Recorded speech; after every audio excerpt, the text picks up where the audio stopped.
Wali Paidi bagian ke-22, diundang Nabi Muhammad. Wali Paidi menyelesaikan pembacaan tahlilnya tepat azan maghrib berkumandang. Ia berjalan mundur ketika keluar dari makam dan langsung menaiki sepedanya mencari masjid terdekat. Wali Paidi mengikuti azan yang didengarnya berniat salat. Tapi semakin mendekat, suara azannya justru kian menjauh. Akhirnya, Wali Paidi memutuskan untuk putar balik mencari masjid yang lain. Wali Paidi merasa masjid yang dituju tidak mau menerimanya. Wali Paidi menyusuri jalan ke arah alun-alun kota Malang. Dia berjalan pelan, bersiap kalau ada masjid yang dilaluinya berharap akan berhenti. Ketika Wali Paidi berada di depan rumah makan Kairo, resto menu Timur Tengah, hatinya menyuruh belok kiri. Setelah berjalan 20 meteran, Wali Paidi melihat ada masjid di sebelah kiri jalan. Masjid tersebut posisinya agak masuk ke dalam. Dia memasukkan sepedanya dan parkir di halaman masjid itu. Terlihat sebagian jamaah sudah keluar dari masjid karena sholat maghrib sudah selesai. Wali Paidi melangkah masuk mencari kamar kecil. Lalu keluarlah seorang yang kulitnya agak hitam dan berambut agak gondrong dari dalam masjid, yang seakan menyambutnya. Melihat dari sarungnya yang ngelinting dan baju kokonya yang putih lusuh serta mangkak emburik, mungkin orang ini tukang becak, gumamnya. Wali Paidi kaget, dia sering kegetan memang, ketika bertanya padanya di mana letak kamar kecil itu. Wajah orang tersebut terlihat jelas mirip wajah Arab habaib. Sorot mata dan wajahnya sangat tajam. Ke kamar kecil, kencing Wali Paidi mobat-mabit tidak tenang. Dia merasa berdosa karena mengira Habib tersebut sebagai adalah tukang becak. Abis dari kamar kecil, dia berniat meminta maaf kepadanya. Anehnya, ketika Wali Paidi selesai berwudu dan mau masuk ke masjid, Habib yang dimaksud sudah tidak ada. Disusul ke parkiran, tidak ada. Ke dalam masjid, juga tidak ada. Wali Paidi merasa menyesal karena gampang berburuk sangka kepada orang lain, gampang menilai seseorang dari tampilan luarnya saja. Wali Paidi tidak tenang ketika melaksanakan sholat maghrib.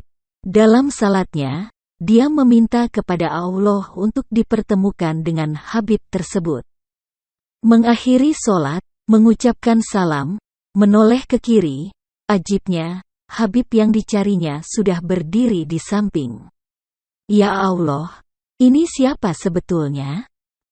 Wali Paidi berniat mendekat, mau mencium tangannya, tapi Habib muda tersebut langsung lari keluar masjid menuju jalan raya terus, hilang entah kemana. Subhanallah, ternyata di kota Malang yang hiruk-pikuk dunia ini masih ada kekasih Allah yang berseliweran. Seharusnya aku tadi minta kepada Allah tidak hanya bertemu, tapi juga minta bisa diberi kesempatan untuk mencium tangannya, gumamnya. Setelah berzikir sebentar, datanglah seorang pemuda pengurus masjid mendekatinya sambil memberi secangkir teh jahe kepadanya. Dan Wali Paidi melihat banyak Habib-Habib sepuh mulai berdatangan memasuki masjid. Rupanya, sehabis maghrib di masjid ini, diadakan rutinan membaca Ratibul Hadat. Wali Paidi berniat untuk keluar karena merasa tidak pantas mengikuti acara tersebut. Bagaimana tidak? Yang datang semuanya berjubah, sedang dirinya bercelana jeans dan berkaos oblong hitam dengan gambar Gus Dur sedang tertawa lebar. Hahaha.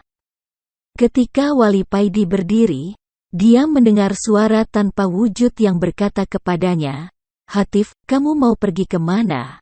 Apakah kamu tidak malu menolak undangan Nabi Muhammad?" Wali Paidi duduk kembali, mengurungkan niatnya untuk keluar masjid. Dia mengikuti pembacaan Ratibul Hadat sampai selesai. Wali Paidi merasa malu sekali kepada Habib-Habib sepuh yang hadir di majelis, terutama kepada Nabi Muhammad yang mengundangnya. Lalu, Siapa Habib yang keluar dari masjid tadi? Wali Paidi masih bertanya-tanya. Jangan-jangan memang tukang becak betulan. Bersambung. Wali Paidi bagian ke-23. Seluruh pandangannya lafaz Allah. Sehabis sholat maghrib Wali Paidi langsung menuju Jalan Soekarno-Hatta. Sehabis melewati jembatan Wali Paidi belok ke kiri. Setelah berjalan kira 21 kilo Wali Paidi melihat Habib yang dicarinya. Habib yang dikiranya tukang becak. Wali Paidi melihat Habib tersebut memasuki sebuah toko distro. Wali Paidi mengarahkan sepedanya ke kanan. Tertampang tulisan di depan toko, Morkel Outlet. Wali Paidi celingak-celinguk di depan toko, mencari Habib yang lari ke situ. Mungkin aku salah lihat, kok gak ada di sini? Batin Wali Paidi. Tak lama kemudian keluar pemuda jangkung dengan perawakan agak kurus menghampiri Wali Paidi. Kang, katanya mondok, kok keluyuran sampai ke sini? Kata pemuda. Wah, Mas Sakti toh. Kok bisa di sini Mas? Kata Wali Paidi kaget. Ternyata Wali Paidi mengenal pemuda jangkung ini. Dialah Mas Sakti yang oleh Wali Paidi sudah dianggap sebagai kakak tuanya. Walau umur Mas Sakti ini di bawah umur Wali Paidi. Setelah saling mengolok-ngolok Mas Sakti mengajak masuk ke dalam toko. Ayo ngopi di atas aja Kang. Ajak Mas Sakti dengan menaiki tangga menuju ke atas toko Wali Paidi dan Mas Sakti melanjutkan obrolannya sambil ngopi. Kadang mereka tertawa lepas, dan kadang di sela-sela obrolan mereka berdua bilang amin, amin. Wali Paidi menselonjorkan kakinya dan merebahkan tubuhnya. Di depannya duduk Mas Sakti sambil membaca koran bekas. Baca apa Mas? Tanya Wali Paidi. Ini baca Ahmad Dhani di demo, jawab Mas Sakti. Soal apa Mas? Tanya Wali Paidi lagi. Ini Ahmad Dhani pas konser menginjak lafaz Allah. Kan logo dewa itu ada rangkaian lafaz Allah, sedang lantai panggungnya ada gambar besar logo dewa yang ada lafaz Allah tersebut, jawab Mas Sakti. Menurut sampeyan gimana Mas? Tanya Wali Paidi. Mas Sakti terdiam agak lama, setelah menaruh korannya dan menyeruput kopinya, Mas Sakti menyalakan rokok milknya kemudian berkata, menurut syariat Dhani ini salah. Tapi hakikatnya kita semua ini berdiri di atas lafaz Allah, jawab Mas Sakti. Maksud dan contoh jelasnya gimana Mas? Tanya Wali Paidi. Mas Sakti berdiri memanggil temannya yang ada di bawah. Ping, tolong ambil kacamata di bawah terus bawa ke sini, kata Mas Sakti. Tidak lama kemudian datang teman Mas Sakti dengan membawa kacamata dan menyerahkan kepada Mas Sakti. Kamu pakai kacamata ini, ucap Mas Sakti sambil menyerahkan kacamatanya. Wali Paidi duduk, dan memakai kacamata yang diberikan Mas Sakti. Ya Allah, Allahu Akbar, jerit Wali Paidi. Dalam pandangan Wali Paidi seluruh dinding toko dan lantainya terangkai lafaz Allah. Wali mengarahkan pandangannya ke bawah. Lantai yang didudukinya yang terangkai banyak lafaz Allah yang banyak sekali. Wali Paidi agak ketakutan melihat ini semua.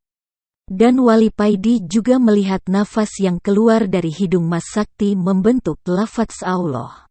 Dalam pandangan Wali Paidi seluruh permukaan bumi ini ada rangkaian lafaz Allahnya. Wali Paidi dengan berlinang air mata menyerahkan kembali kacamata kepada Mas Sakti. Mas Sakti menerimanya dengan tersenyum. Kemudian dia berkata, andai hijab hati kita dibuka oleh Allah maka seluruh benda dan seluruh permukaan bumi terangkai lafaz Allah. Betapa tidak punya malunya kita kalau kita berbuat maksiat di atas rangkaian lafaz Allah, mungkar kepadanya sedangkan kita berada di atas buminya. Wali Paidi semakin terseduh-seduh, dan tidak bisa dicegah Wali Paidi menangis dengan kerasnya. Bersambung. Wali Paidi bagian ke-24, ke langit naik Herli. Wali Paidi terdiam di atas distro Morkel Mas Sakti dengan tersenyum-senyum memperhatikan Wali Paidi di depannya. Hening yang sangat lama menghinggapi mereka. Tidur aja dulu Kang di sini, ucap Mas Sakti. Nanti aja belum ngantuk Mas, jawab Wali Paidi. Tapi tidak lama kemudian Wali Paidi merasakan kantuk yang sangat berat. Dan tidak dapat dicegah Wali Paidi pun akhirnya tertidur. Dalam tidurnya Wali Paidi bermimpi yang seakan-akan tidak bermimpi. Karena dalam mimpinya Wali Paidi seakan duduk di depan Mas Sakti sama persis seperti dalam keadaan terjaga. Tiba-tiba ada suara bler-bler-bler di depan toko. Wali Paidi berdiri dan berjalan ke jendela toko. Wali Paidi melihat kakak Mas Sakti datang dengan naik Harley. Dengan memakai jaket dan celana hitam kakak Mas Sakti ini turun dari mogenya. Wali Paidi tersenyum ketika melihat kakak Mas Sakti ini mencopot helmnya. Potongan rambutnya itu keren abis, samping kanan dan kiri dicukur abis tinggal tengah sampai ke belakang dibiarkan panjang.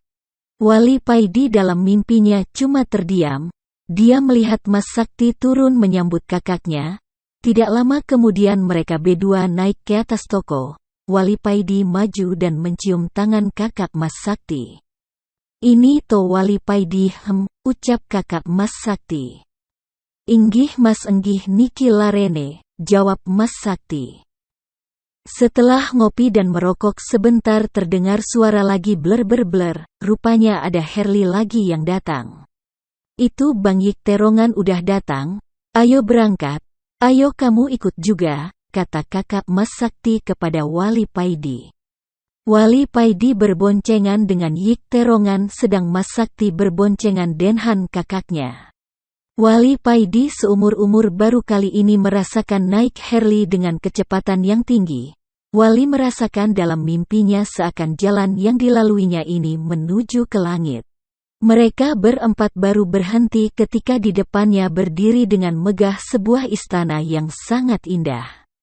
Wali Paidi, Yik Terongan, Mas Sakti dan kakaknya segera turun dari motor dan berjalan ke arah istana. Wali Paidi melihat bumi dilihat dari atas tampak berselimutkan cahaya biru. Lapisan ozon, batin Wali Paidi.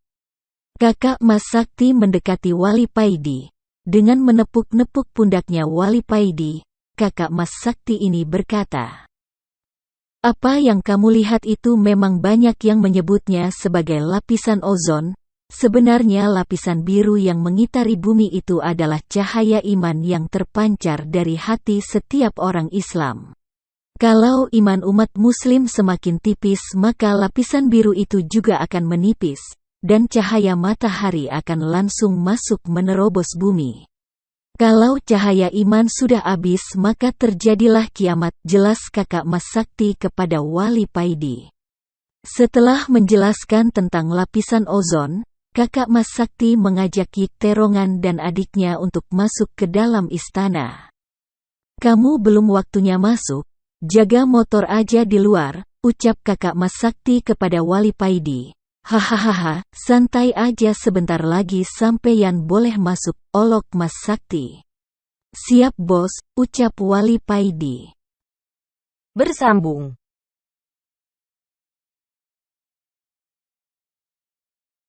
Wali Paidi bagian ke-25, diangkat jadi wali oleh Nabi Khidir.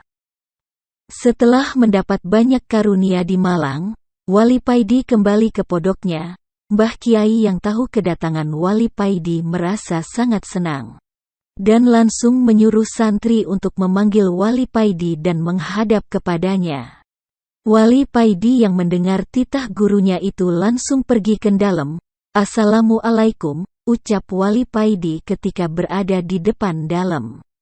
"Waalaikumsalam," jawab Mbah Kiai dari dalam. Wali Paidi maju dan mencium tangan gurunya. Tangan yang lembut dan wangi.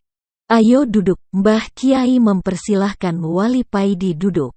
Setelah duduk Wali Paidi melihat wajah gurunya ini. Keyakinan Wali Paidi ini memang beda dengan keyakinan para murid pada umumnya. Kebanyakan para murid tidak berani menatap wajah gurunya ketika menghadap. Karena hal tersebut bagi mereka termasuk tindakan yang kurang sopan, tapi pendapat Wali Paidi lain. Dia lebih suka melihat wajah gurunya karena baginya melihat wajah orang soleh adalah ibadah. Dan tentu ada barokah di dalamnya. Keyakinan atau kedua pendapat ini sama benar, tinggal niatnya saja yang perlu ditata. Wali Paidi melihat wajah gurunya ini begitu bersinar dan begitu suci bersih, seakan-akan gurunya ini akan berpergian. Teringat ini Wali Paidi langsung menangis sesungguhkan. Mbah Kiai yang melihat Wali Paidi menangis hanya tersenyum saja, lalu beliau bilang kepada Wali Paidi, "Apa yang kamu lihat dan yang kamu rasakan itu benar. Aku memang akan pergi memenuhi panggilan Allah, waktunya sudah dekat. Aku sebentar lagi akan meninggalkan dunia ini." Wali Paidi tetap menunduk dan terus menangis. Mbah Kiai lalu berkata lagi, "Nak, nanti malam pergilah kamu ke belakang pondok. Setelah mencapai sungai duduklah di situ, tunggulah teman Abah, belajarlah kamu kepadanya. Dan yang penting kamu manut dan jangan banyak bertanya," pesan Mbah Kiai. "Inggih Kiai," jawab Wali Paidi, "apa yang kamu alami di Malang semuanya aku tahu. Jadilah itu sebagai tonggak keimananmu, dan kamu sudah bertemu dengan saudara-saudara seperjuanganmu. Kelak kalau kamu bertemu mereka kembali sampaikan salamku kepada mereka." Mbah Kiai lalu berdiri mendekati Wali Paidi. Beliau menepuk-nepuk punggung Wali Paidi. "Sekarang kembalilah ke pondok, nanti malam laksanakan apa yang aku perintahkan," ucap Mbah Kiai lalu masuk ke dalam. Setelah Mbah Kiai sudah tidak terlihat, Wali Paidi keluar dari dalam. Walau Mbah Kiai sudah tidak ada, Wali Paidi keluar dalam tetap dengan membungkuk dan berjalan mundur. Malam harinya Wali Paidi melaksanakan apa yang diperintahkan kiainya. Dia berjalan menyusuri jalan setapak di belakang pondok. Setelah tiba di sungai, Wali Paidi duduk di tepian sungai. Tiada henti-hati Wali Paidi berzikir. Wali Paidi merasakan semenjak dari Malang hati Wali Paidi ini bisa berzikir dengan sendirinya. Tidak lama kemudian datanglah sosok yang seumuran dengan Mbah Kiai mendekati Wali Paidi. Wali Paidi melihat pancaran sinar wajah orang ini sama persis dengan pancaran wajah Mbah Kiai. "Aku teman gurumu. Aku adalah Khidir dan mulai saat ini aku akan mengajarimu," ucap Khidir langsung ke pokoknya. "Inggih," ucap Wali Paidi. "Ayo ikut aku," ucap Nabi Khidir lalu berjalan pergi. Wali Paidi mengikuti dari belakang. Wali Paidi tidak banyak bertanya sesuai perintah gurunya. Dia hanya manut saja, pasrah bongkoan. Nabi Khidir baru berhenti ketika di depannya ada gazeba, rumah bambu dengan atap ilalang, yang begitu indah. Gazeba ini terlihat kokoh dan futuristik. Di depannya ada taman kecil, dan di sekitar gazeba terbentang hamparan rumput hijau yang asri. Tempat ini seperti villa mahal di daerah pegunungan. "Masuklah, tempat wudhu dan kamar mandinya ada di belakang," ucap Nabi Khidir. Dan tidak lama kemudian azan subuh berkumandang. Wali Paidi pergi ke belakang mandi, berwudhu kemudian sholat jamaah dengan Nabi Khidir. Setelah sholat, Wali Paidi duduk di teras gazeba. Di depannya duduk dengan berwibawa Nabiullah Khidir alaihi salam. "Aku akan mengajarimu ilmu syariat dan ilmu hakikat. Aku akan memanjangkan waktu buatmu. 1 hari di dunia sama dengan 1 tahun kamu bersamaku," kata Nabi Khidir. Sejak itu Wali Paidi belajar kepada Nabi Khidir tentang berbagai ilmu, mulai sorof, nahwu, fikih, balaghah, mantik, del. Khusus ilmu tauhid Nabi Khidir mengajarnya 2 hari, Rabu dan Kamis. Sedang ilmu hakikat diajarkan di sela-sela pelajaran ilmu syariat. Untuk ilmu ini tidak terjadwal, mengalir begitu saja. Tidak terasa 10 tahun sudah Wali Paidi belajar kepada Nabi Khidir. Wali Paidi sekarang sudah menguasai berbagai macam ilmu dan sangat mahir. "Sekarang sudah saatnya kamu kembali. Ingat pesanku ini, ilmumu itu tidak dapat kau pamer-pamerkan. Apa yang aku ajarkan beda dengan apa yang kamu terima di pondok. Ilmu yang aku ajarkan kepadamu hanya akan keluar ketika dibutuhkan. Ilmu itu aku taruh di hatimu, kata Nabi Khidir kepada Wali Paidi sehabis sholat Isya berjamaah.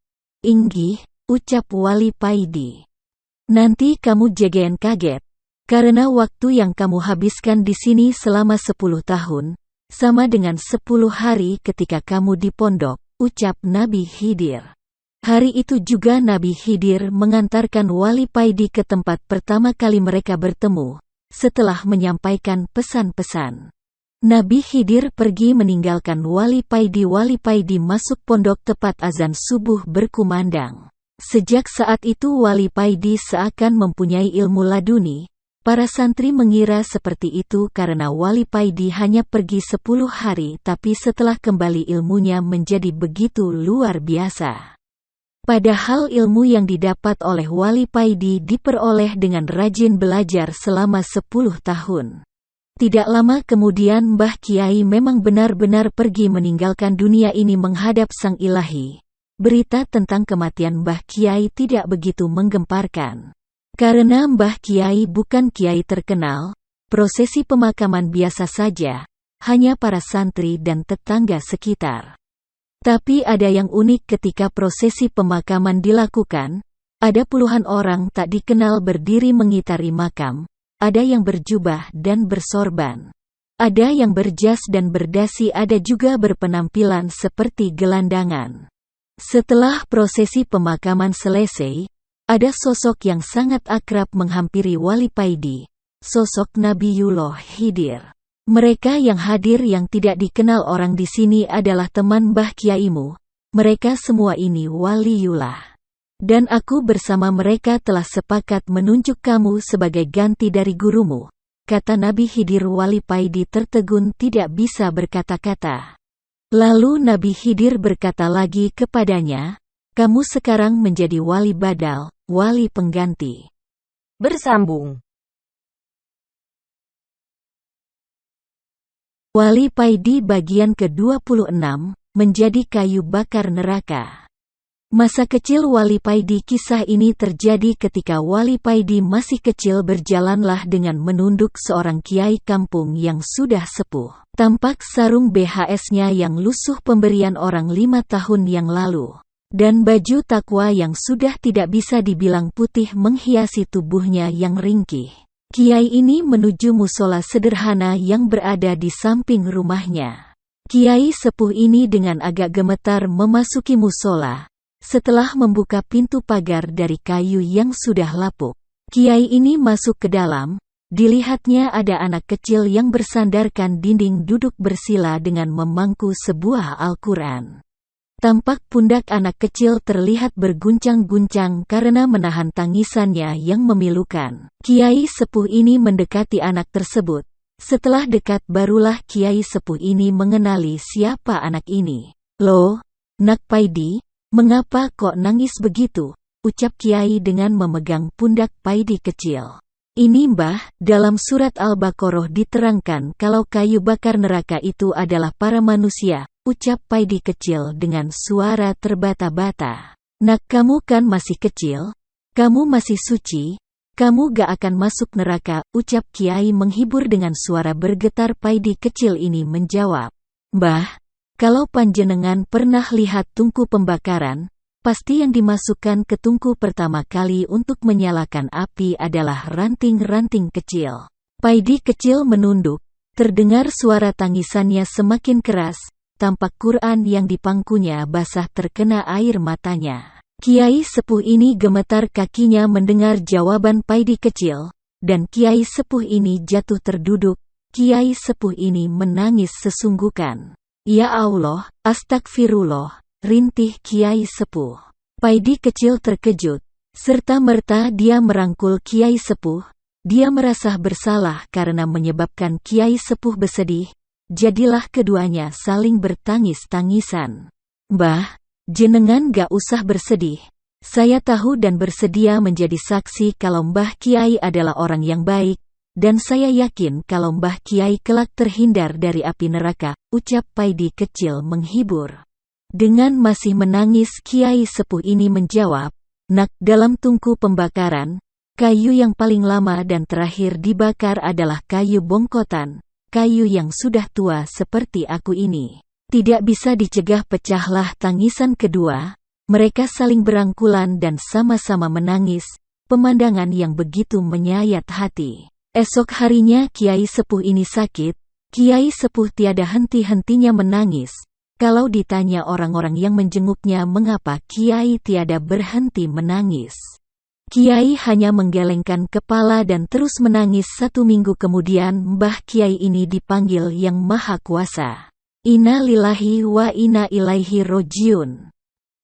Bersambung. Wali Paidi bagian ke-27 dan 28, cukuplah Allah bagiku. Dengan ditemani kopi Wali Paidi duduk di teras langgar rumahnya.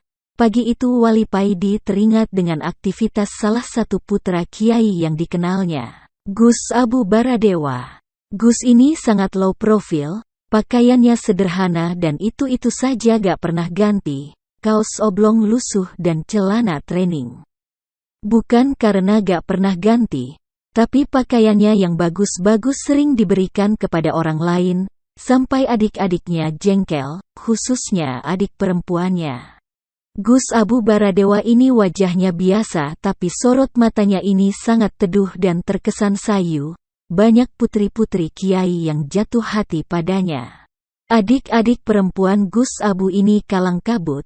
Adik-adiknya ini khawatir nanti kalau kakaknya datang ke resepsi pernikahan dengan pakaian yang biasa dipakainya tiap hari itu. Sedang mereka kenal baik dan akrab dengan Ning yang punya hajat ini, dan dengan inisiatif saudara-saudaranya yang lain adik perempuannya ini membeli kemeja yang bagus. Kalau gak salah warna kemejanya ini biru langit.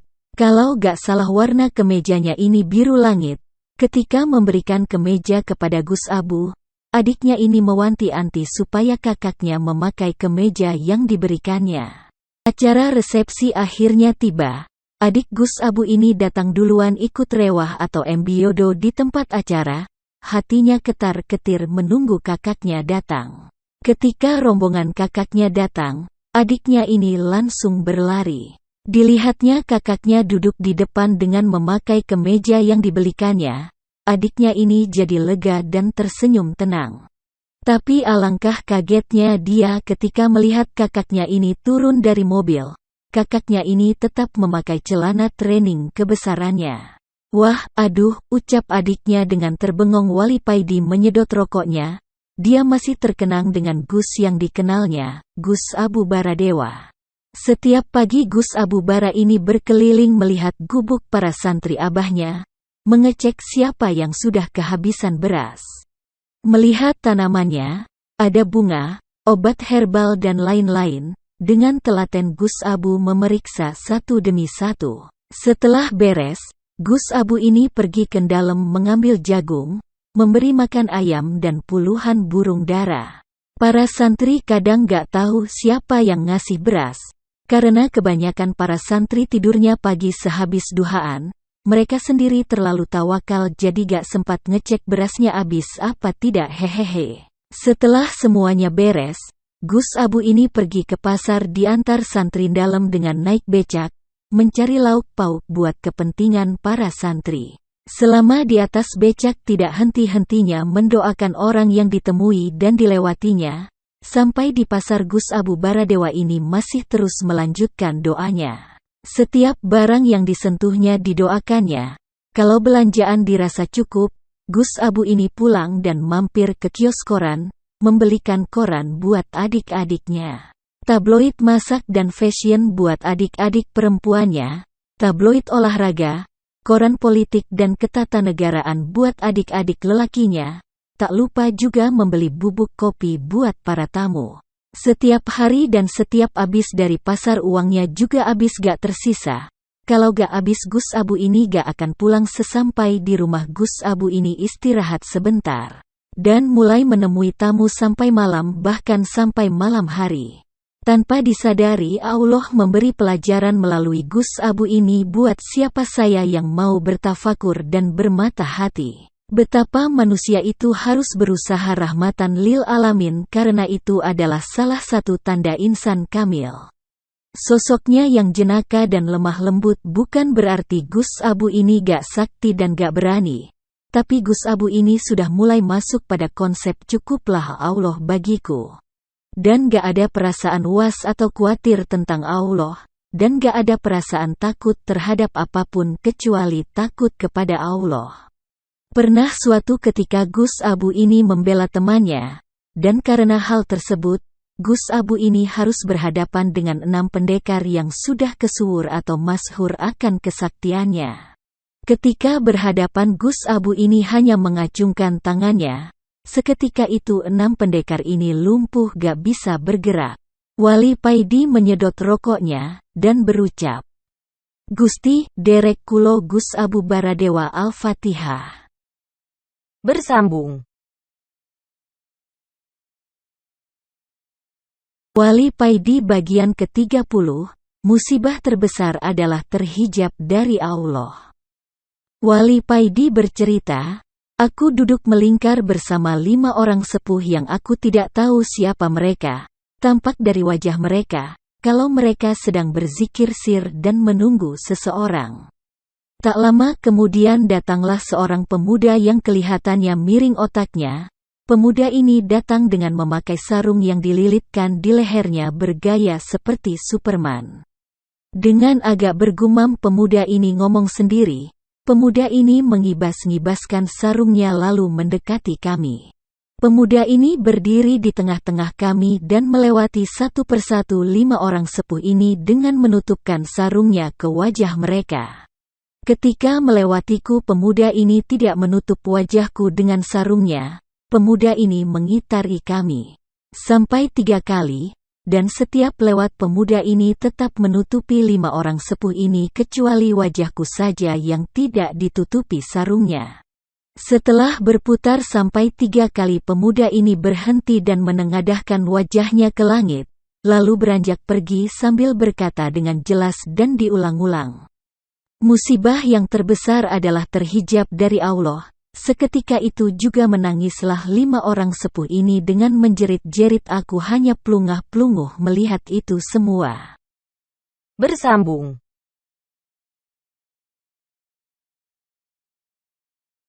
Wali Paidi bagian ke-31, Wali Paidi ngopi dengan Mas Kiai.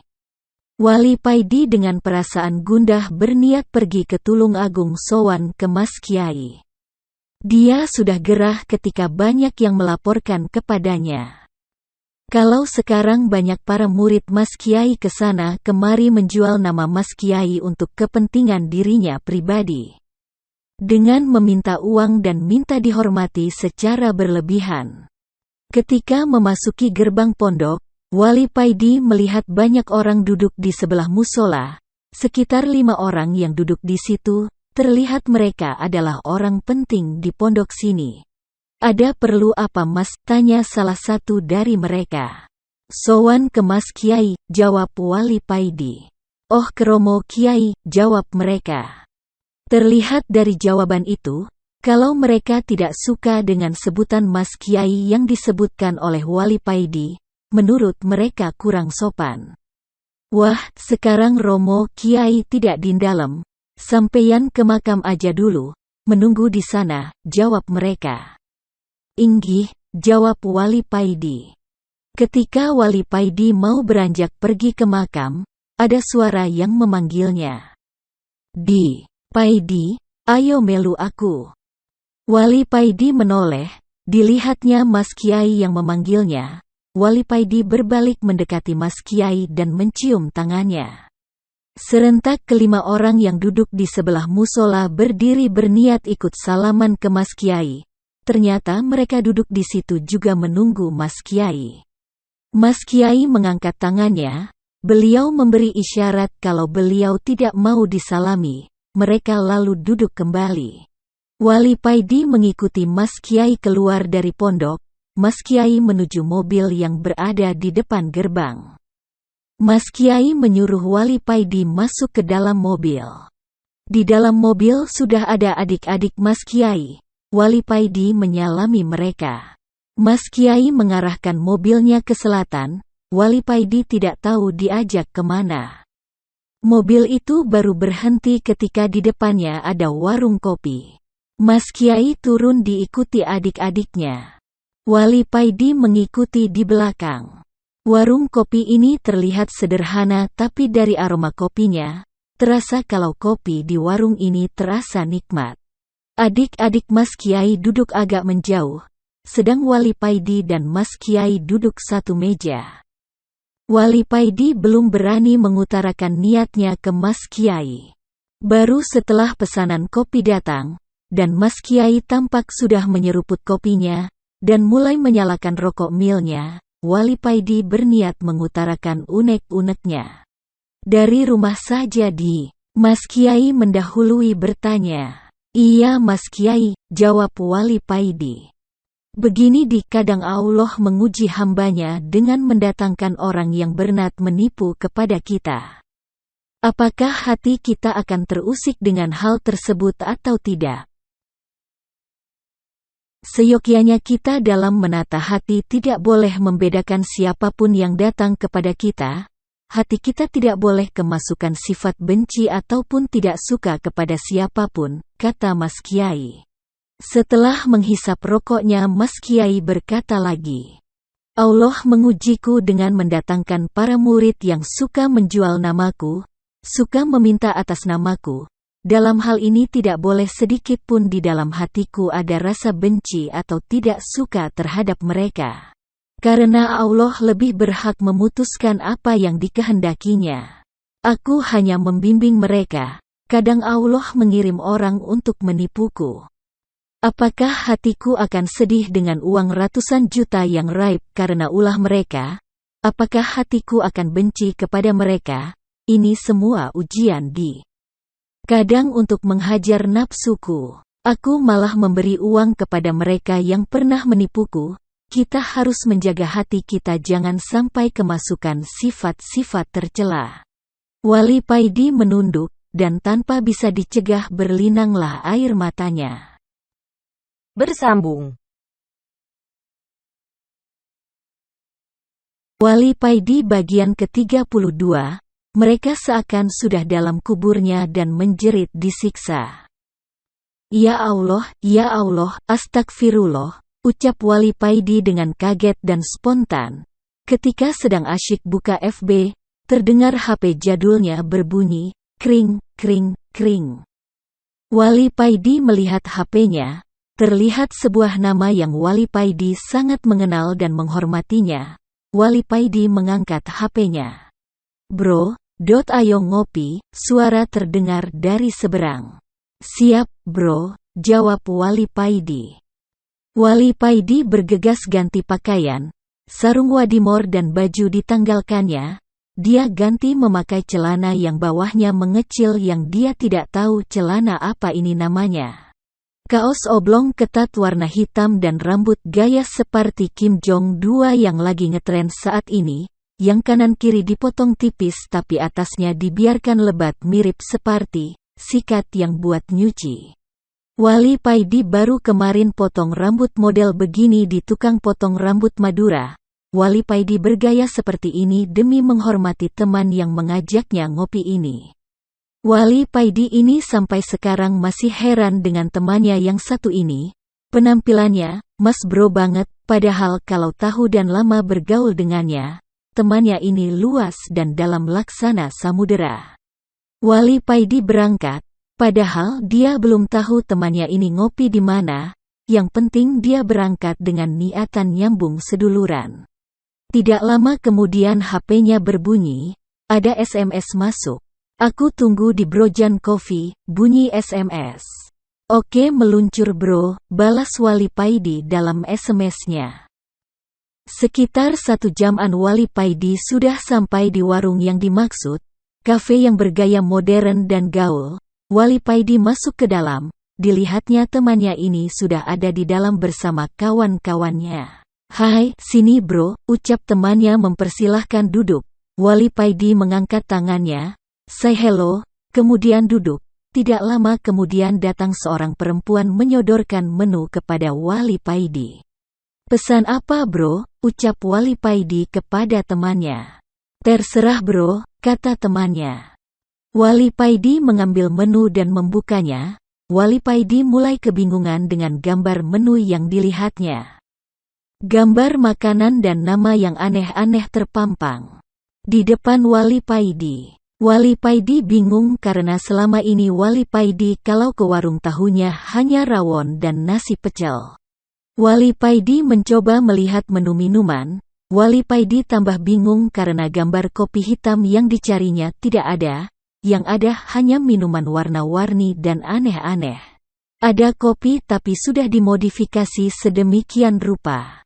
"Ini aja bro." Wali Paidi menunjuk gambar minuman yang menurutnya menarik. "Gak makan," ucap temannya. "Gak bro," ucap Wali Paidi. "Di sini makanannya juga ada nasinya loh," goda temannya tahu kalau Wali Paidi bingung. "Gak bro udah kenyang," kata Wali Paidi.